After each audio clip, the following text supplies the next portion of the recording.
Hello, everyone, and welcome to Animezingly Baka, the amazingly stupid podcast all about anime and movies and TV shows and manga and comics and books and music and so much more. Sans video games, of course, because we have enough places for that already. I'm, of course, your host, Mark Nez. Hi, how's everyone doing? Hopefully, well.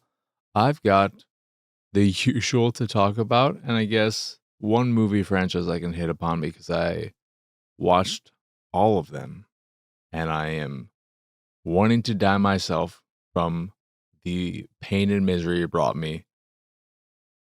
We'll save that for a little bit later. My Dress Up Darling, highlight of the week. Highlight of the week by far. By far. This episode made me tear up, but I'm going to save it for a little later. I'm going to get to everything else. And we can end the anime section with My Dress Up Darling because, my God, I have things to say. I love it so much.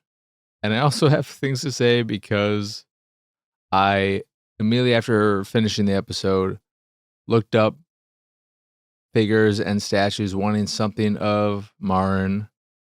And if anything is going to give that show a bad reputation in terms of fan service and that kind of shit, it's the figure space, but that's kind of inherent to figures in general in many cases.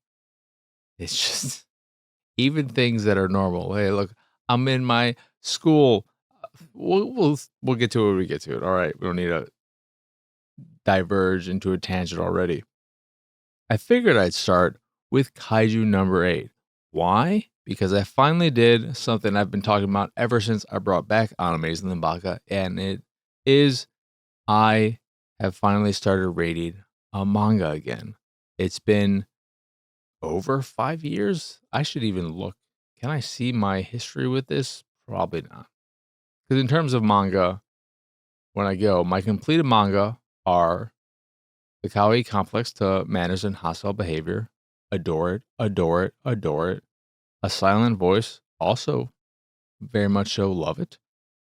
Inside Mari, I think that's the one I mentioned a few times, or just not a few times, but I mentioned it during an episode as being the one that I couldn't remember. And then Orange, which apparently I didn't finish.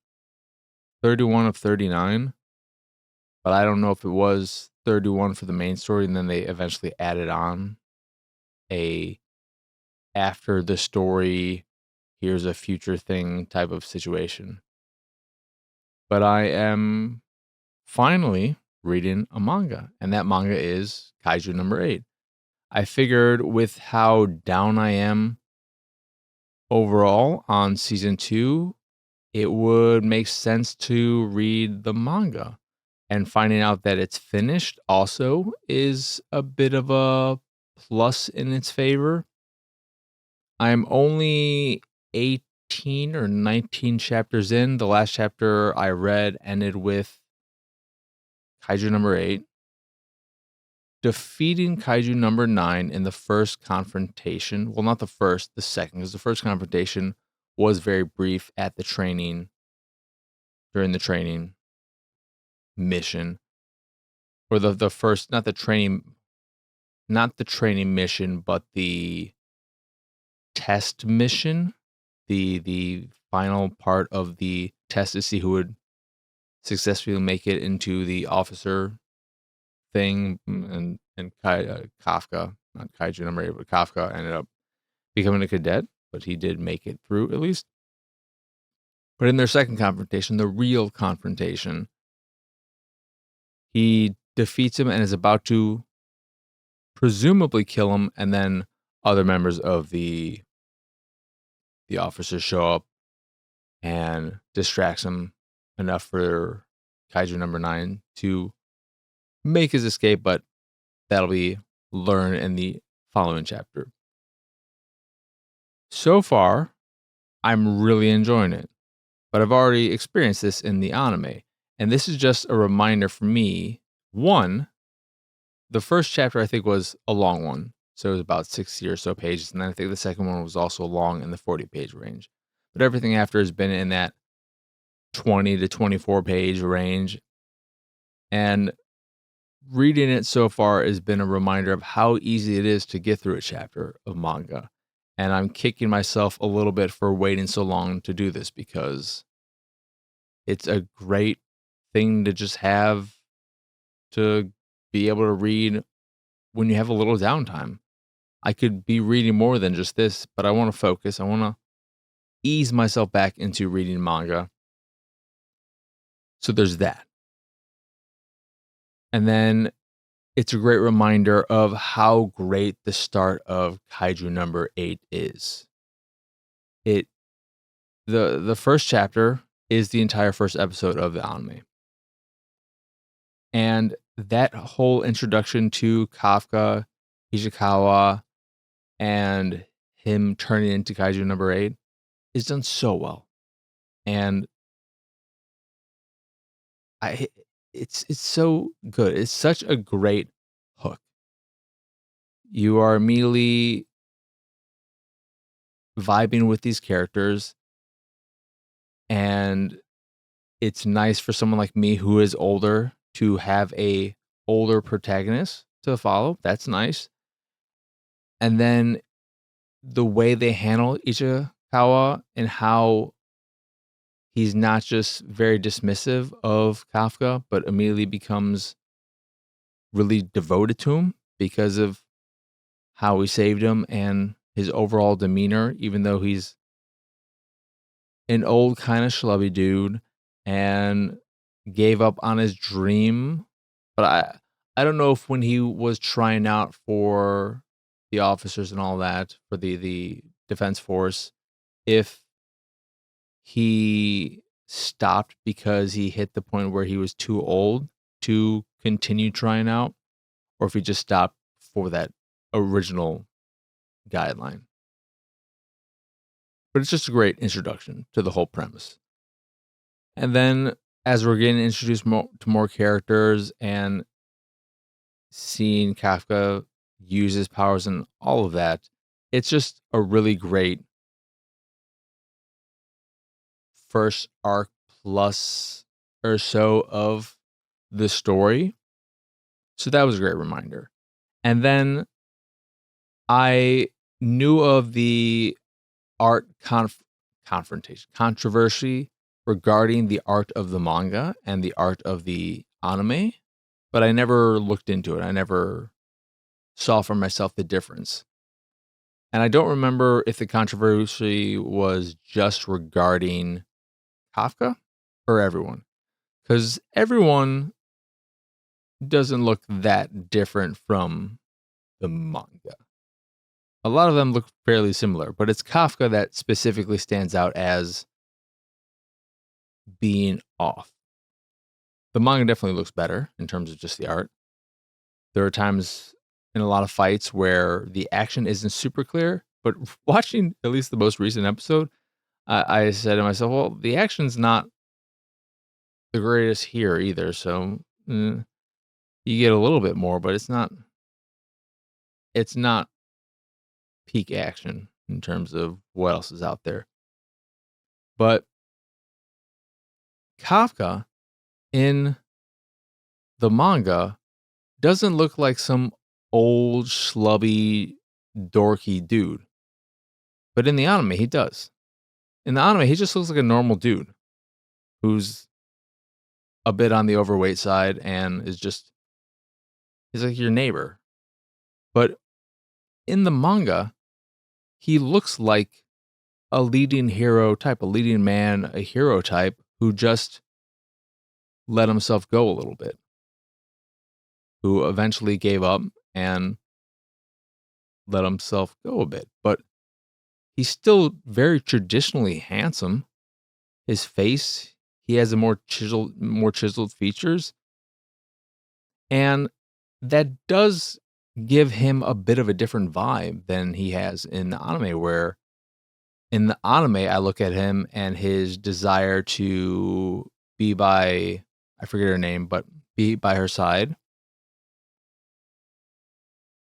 And I don't I look at him and I think, obviously, that was never going to happen. Look at you. Look at you.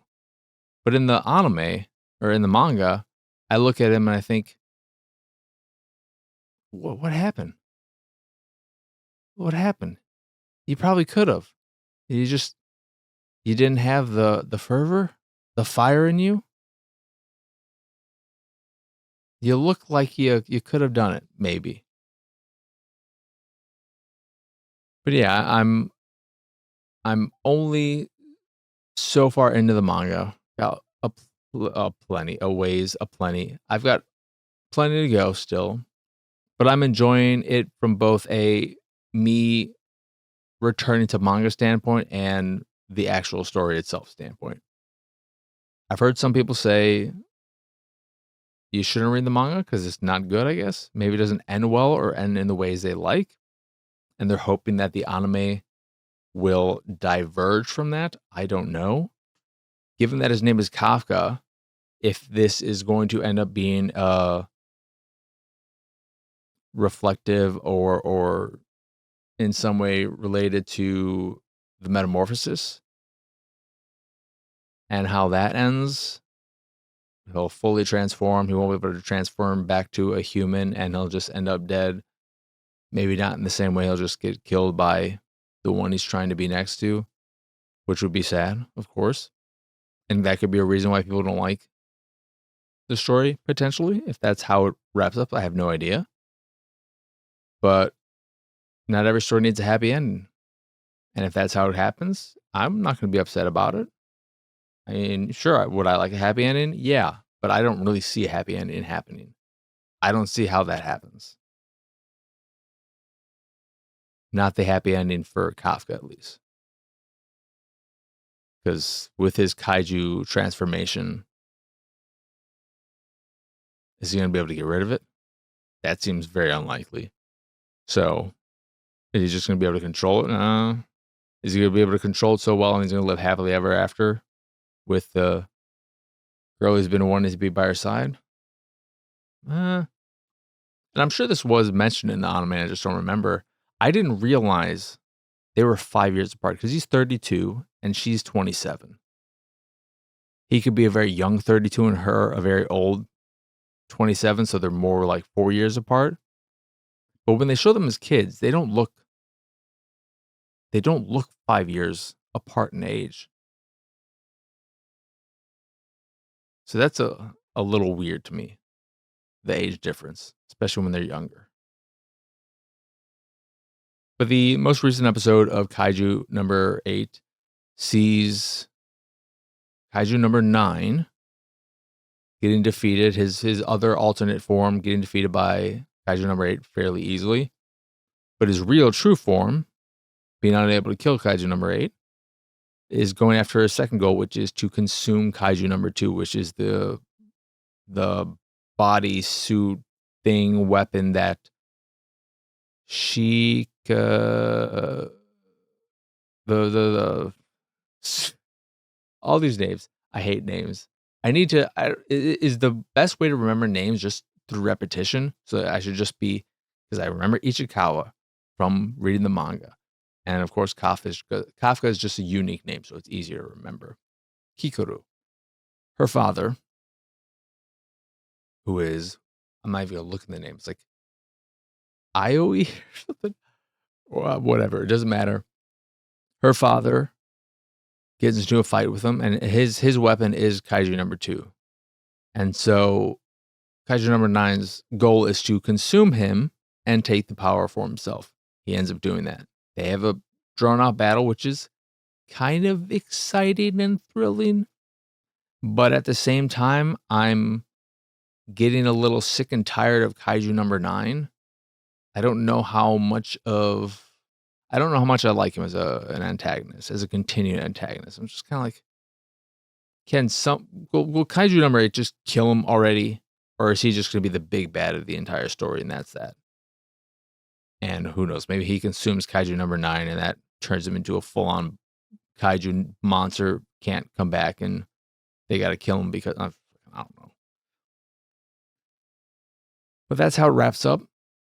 And one of my thoughts while doing it all, because finally, after that all happens, Kaiju number 8 and the pink-haired dude show up to battle, and he's obviously very powerful, but he decides to leave the situation because after consuming another kaiju kind of puts him in an awkward state. So he creates these wings, and instead of flapping away, instead of doing the animation of him flying away in the sky, he just kind of starts levitating slowly. So it's just, you're taking let's take this part. It's a PNG, transparent PNG. I mean, that's not what they did, but that's how it feels. Where they just took this particular asset and just clicked on it with their mouse and just gradually moved it up, which is funny.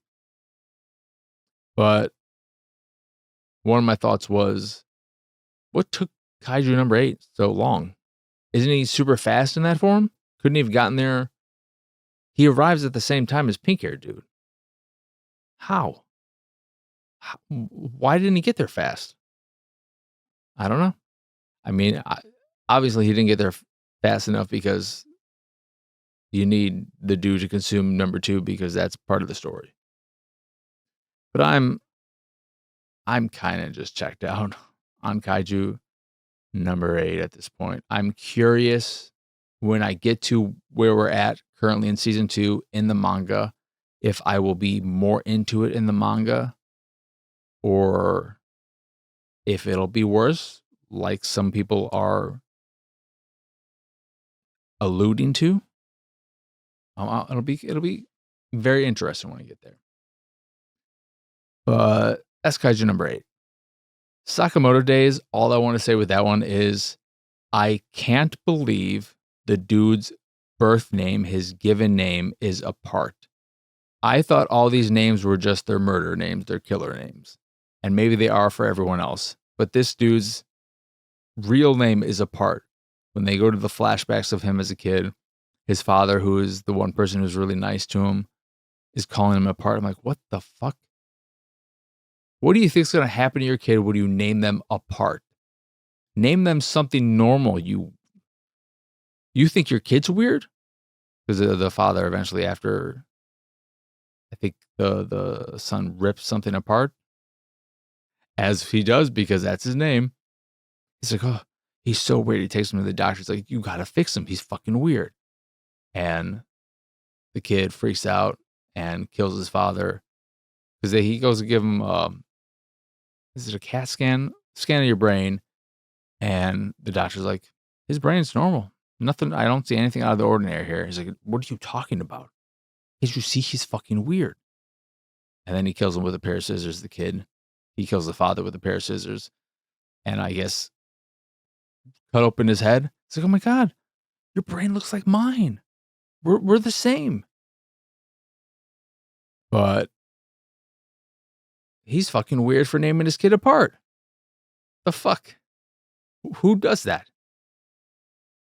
That's the real thing I wanted to mention about the episode. Solid episode. Nice little thing at the end where I think it's Hisaki, the sniper dude. Everyone's just hanging out with him on their off days. He's just so popular. And I get it. He's a cool dude. He's got a chill vibe. Nice, calm vibe. But Sakamoto Days continues to be a fun, solid show. I don't think it'll ever be a great show, but it's a good show. And sometimes you just want a handful of good shows. Good shows are good. It's nice to have good shows. You can't just have 10s all across the board all the time. But then we have, like I said, Dr. Stone. Nothing to really report there. There's nothing to ever report with Dr. Stone for me.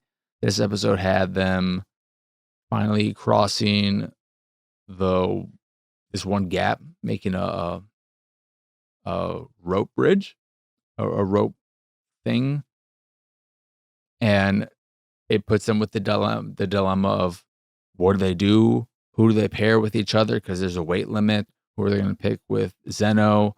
Are they going to put him with this murderous dude? And he's like, oh yeah, I don't find him doing him, so on and so forth. And then they get to the rainforest stuff, and they're on their bikes, they're getting through it, and they find it ends in a curious way. One of them finds one of the little Medusa devices in the water, and then they see this sparkling pyramid-looking structure. And I don't know what these sparkles are supposed to entail. Is it a fucking pyramid made of Medusa devices? Or is it, I don't, because it's not I don't know. I don't know. I don't know. That's a lot of them, and a lot of them formulated in a very specific way. If that's what that is, we'll find out next episode. But yeah, Dr. Stone, I'm enjoying it. I think it's more so the pace right now that is exhausting for me. We're just moving so much. And I mentioned this probably a month ago or so. I miss the earlier seasons where it was more focused on a single area and there wasn't so much. I can't remember how this curve of the season started. Where they already, I think they were on their boats heading to South America. So we've covered so much distance already. I'm just like, fucking, maybe now that we're in this specific location, you can just settle fucking down and learn some stuff. Is this the last season? Because I feel like we're moving at such a goddamn fucking pace. But yeah, I still like the show. It's a fun show. Witch Watch was nice. The first, well, the majority, because it wasn't really broken up into multiple little gag type stories like they do a lot. This was overall less on the funny side and more on the sweet, cute side. So you have the ogre. I'll never remember any of these characters' names. Finding this old letter that he saved from when he was a kid and he didn't really have any friends. And the witch made him this letter. She wanted to be friends with him. I made him a letter that says she will always be his friend. And these bullies tore it up and ripped it apart, but he collected the pieces and taped it back up. And for 5 years of his life, he was always looking at it. It was something that brought him comfort and made him feel good. He would keep it pinned up in his room and he would look at it whenever he was feeling down. It's a very sweet thing. He's going to see his mother at the cemetery. And he tells her about how when he was younger, she asked him if he had friends because she was worried about him. And he lied to her. And he's telling her about that. But that now he's got these great friends and for her not to have to worry about him anymore. And it's very, very sweet and all that.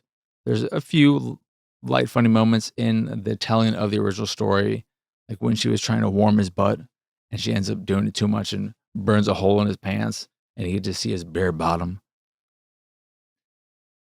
But then you realize that one of the reasons maybe why he is not ever feeling romantically inclined towards the witch is because of the letter. Letters from witches can also work as curses. And in this case, it is potential that the reason why there's no romantic feelings is because the letter is always, forever friendship. So they're always destined to be friends forever. No romance, no nothing. And then following that, she does this spell. She practices it on everyone else first, where you can find out how someone feels about another person. And the way you do is a flower will sprout from their head. And if there is, I think it's just if there is a flower that sprouts, that means love. And if it's just some leaves and bugs, that means friendship. And how they can tell the bugs apart, because there's a thing where the way it is with the witch and the other witch, the cat witch, there's one ladybug annoying another ladybug. Look, the main witch ladybug is annoying the cat witch ladybug. I'm thinking to myself, how can they tell? How can they tell which ladybug is which? But yeah, they do all that with the ogre. It is just, a caterpillar, 2 caterpillars. I was like, "Oh, it's alright." And then eventually blooms into a butterfly, and yeah, it was a cute little nice episode. Light on the comedy, heavy on the character relationships and the cute little will they, won't they kind of romance thing that's going on and off, with the show. Another solid episode from Witch Watch, though. The summer that Hikaru I always say that. The summer Hikaru died, this episode is the one that made me realize what my issue with it is, kind of. And it's that it is constantly always this tense, ominous, creepy vibe. And there's never any moment really or extended period of time where things feel normal. Things feel where things feel okay. And without that, it just you never get lulled into a false sense of security. And I think the show would benefit from that. The story would benefit from that, where maybe some crazy things happen, but then things settle down and we have a long period where everything feels normal. And what is his name? I always, I made a point to remember it. Yoshiki, where Yoshiki starts to feel like, oh, everything's okay. I understand that, yes, this is not my Hikaru, but he's still here in this different form, and I still like him, and so on and so forth. And we're just going to be like we were. And for that to happen for an episode or 2 or 3, I don't know. But where Yoshiki is not always on edge and thinking about the fact that this is not Hikaru and so on and so forth. But he's always there. And in this episode, there is a point where the one girl who's more aware, sensitive to the spirits and that kind of stuff, just flat out asks Hikaru, you know, I'm sorry if this is off base or anything. Who are you? Because she can tell that he's different. And then with that, Hikaru just kind of inherently lets out a defense mechanism and tries to presumably consume her. However, Yoshiki is there because he's just running to check up on them. And he sees this about to happen and is able to stop it from happening. He asks Hikaru about the old woman who passed, who died, and they do let the girl know after she wakes up. But back to my original point, I think the story in the show would just be better if there was a point where it's just not always in this creepy, ominous, something's off vibe. Well, you could have little bits of that, but for me, I think it would be much more interesting if we had a point where an extended period where things started to feel normal. And yes, we know, given what's going on, probably not going to last. But to just get that kind of breather and to feel like things might be okay, even though we can assume they're not, because how interesting of a story would it be if that was the case? But just to have that and then have the rug ripped from under you, pulled from under you, I think that would work for the story. But maybe that's just me. It's still well done and all that. I love the OP. I love the OP before the lyrics, before the singing comes in. Nothing against the singing. It's still a great song, but just the music intro specifically is a vibe and fits in line with the show more than the rest of it for me. But it's still a solid show. One Piece is One Piece. We had the bombardment of the island, so a lot of just destruction in that sense, in that front. And it very much so felt like the in-between not the in-between episode, but just this was a build-up to next week's episode, unless it's gonna continue the build-up, but I'm assuming that, especially with the very last bit of the episode, things are gonna get exciting again next episode. But this one was fine. Just a build-up episode. And then Gachiakuta, we had a very, very fun episode. The first bit of it is just kind of building characters out. And I was very worried because it all leads to Rudo going on a mission with, is it Zanka? Is it Zanka? Yeah, Zanka. And do they have his name here? I really like him. He's a good dude. The cleaner who is not powered. Is it Greece? What a weird looking picture. Yeah. The supporter, one of the supporter cleaners, Greece, who is the tall big guy with who you just uses his fist because he's just strong that way. But he says some really good things to Rudo to kind of lift him up and help him understand what he wants and to help him focus on what he wants as opposed to what he thinks others want from him and so on and so forth. And he's just a good dude. He is a good dude. And I was worried the way they were playing him up with him having his talisman that he prays to and all of that, that with the trap that ends up being set up for them at the last half of the episode or so, that he's going to die. Thankfully, he didn't. He could still die, maybe, because the way the episode ends is on a cliffhanger of Zanka fighting off these two raiders. Every raider is a giver in that they can utilize a vital instrument. He takes these two out pretty easily. It first seems like, oh, maybe he doesn't know what he's doing, but he's just kind of playing with them, figuring out how they work, and then he takes them out like nothing. But then there's the third one who shows up. And that's how the episode ends. It's a fun cliffhanger, though.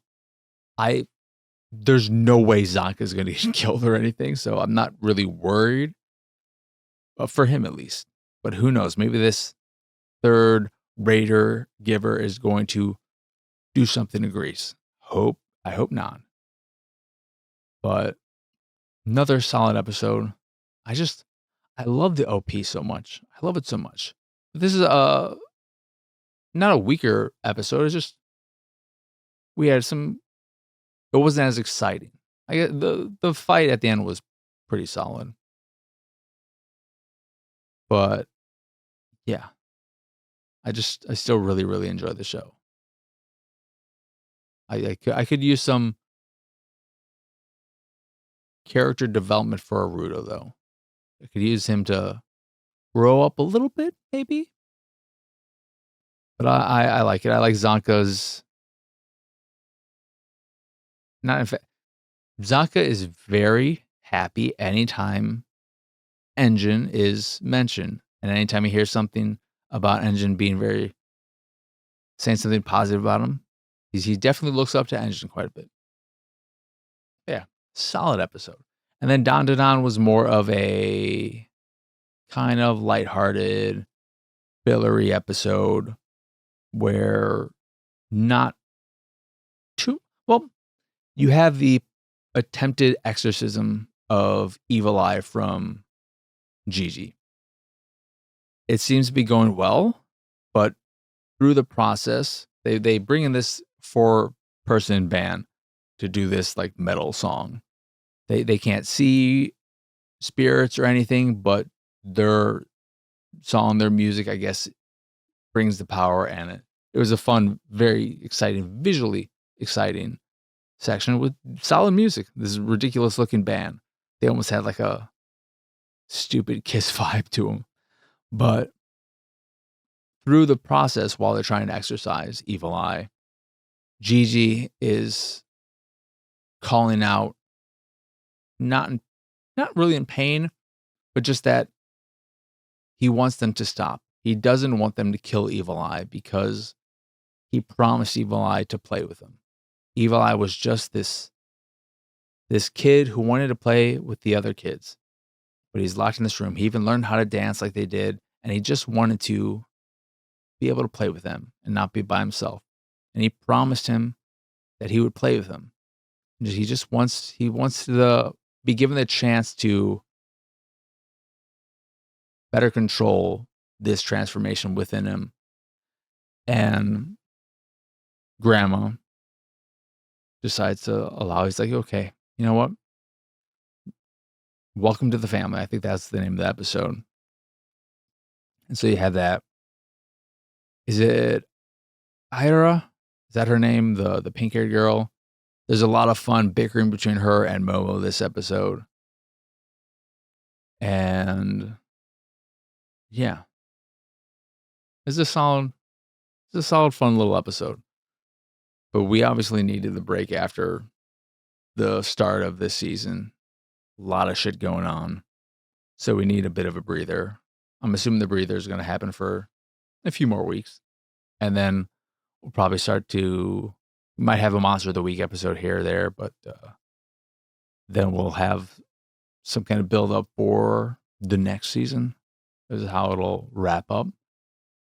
Trying to think if there's anything else specifically about this episode, how it ends. It's escaping me, if there is anything. That leaves us with My Dress Up Darling. So this episode was so good because it is the final touches before they have the big pageant and all that. So you're having all the class stuff. You don't really see any of that stuff play out. But you have Gojo doing the final touches on her suit. And then also him applying her makeup. And first and foremost, fucking Jesus Christ, does this show look good? Just the fidelity in the art alone, in these stills, when Marin looks at Gojo and says, I'm definitely going to get first place, something like that. The way when she turns at him and looks at him, the way she looks there, I'm so happy that they care so much about this anime to make it look as good as it does. Because it looks so good. It is the best looking anime. You know, it doesn't have the craziest, wildest animation because it's not a show that's going to have that. But just from a pure art standpoint, best looking show of the season. It's so fucking pretty. And there are times where you see the focus of Gojo and he looks great. When he puts on his little bandana and he tightens it and you see his face there, his expression of determination, of seriousness, I just can't say enough about how good the show looks. But you have him doing the final touches on the suit. More of the class just coming together and caring for each other and seeing the little things, one of the other students. You know, so I think you said you didn't eat anything, Gojo, so I brought you this food. And it's just all these little things that show how the class care for each other and help each other out.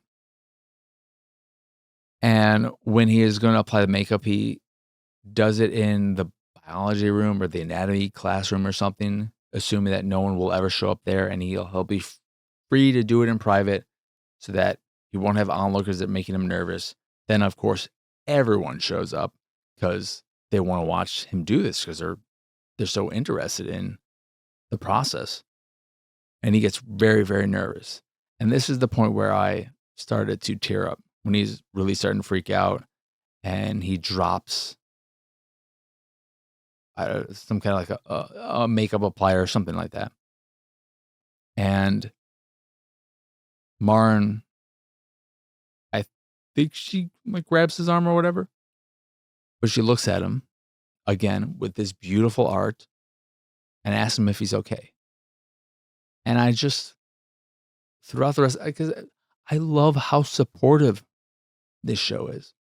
The class in general, but also Marin and Gojo together.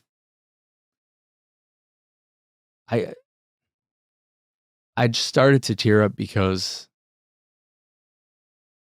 I look at this and the way everyone is, both their cute little romance that is building, the relationship that is building, and then the class as a whole, that how supportive they are. And it is just the ideal. High school was not that way for me at all. It was as far from that as it could be. And I watch this and I just think, man, I wish reality was like this. This is a show that I watch and I think to myself, this is how I wish life was then, because maybe I wouldn't be such a miserable fuck if that was the case. But he's applying her makeup, and then I tear up. I'm just kind of on the verge of tears watching this whole thing and just being so happy about the show in general and thinking to myself, my God, this show is so good. I don't know if the manga is still ongoing. For the love of God, please let it end well.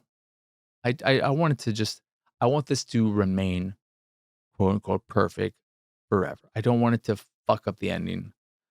I'm just, that kind of shit makes me nervous.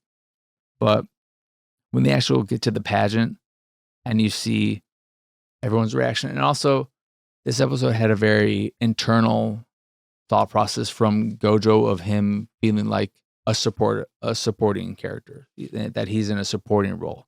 Marin's the star and he's just a supporting character. He's not a main character. And that made me realize there is a lot of the perks of being a wallflower in Gojo specifically, minus all of the dark, depressing, sad shit of perks of being a wallflower. But just the idea of people not noticing him. Like the scene, I've not read the book, I love the movie, where he's at that party, he's drinking his milkshake, he's taking some pop brownies, and I think the one brother, it's like, oh, you're a wallflower, welcome to the group or something like that. And he kind of looks uncomfortable, and I was like, wait, what's wrong? And he was like, I didn't think anyone noticed me. And then they're all like, well, we didn't think there was anyone else worth noticing.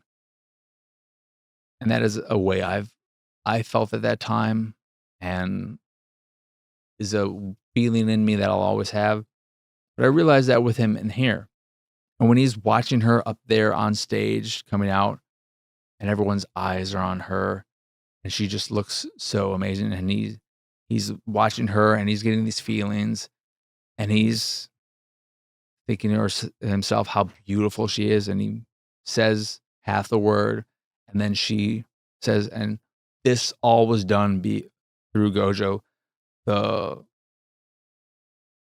The expression on his face from that acknowledgement. Oh, it's just, I wanted to die. I love this show so much. And to that point, well, one, after all of the stuff happens and the pageant's over, they of course win. And they're going to go do an after party, karaoke, and all that jazz. At the very end, he goes out because he needs a breather, as I would in that kind of situation, not being used to or that comfortable in large crowds. It becomes draining as someone who's more introverted overall. I'm more introverted than I would say that Gojo is.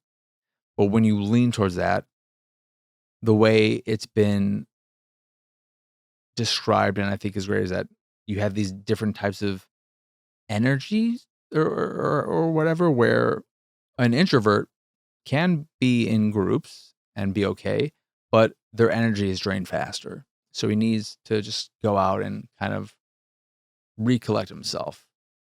Uh, she goes out and sees him, and then they go to, he's never been to this place, so they check out more of the stuff, end up at the arcade. He plays a claw game and gets a cat for her, a cat little plushie for her.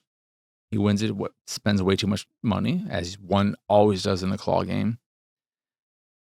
And she sees a picture booth, and she realizes, I've never had my picture taken, just me and him. I don't know if she's ever taken her picture with him, even in a group setting, maybe. But she sees this and says she has a request for him. And she's going to want to take a picture with him. But then, of course, a few of the guys show up, and they're like, oh, man, you've never done this before? You've never had your picture taken? We should all do this together. And her money ends up going towards the guys taking pictures together. Not her. She's not even in the picture with the guys. It's not her, Gojo, and the guys. It's just the guys and Gojo. So it's a fun way to kind of throw water on the kindling of their potential romance. That was a fun way to end the episode. But as I finished it and just all my love for it, I was like, fuck, I don't have much space for more figures or statues.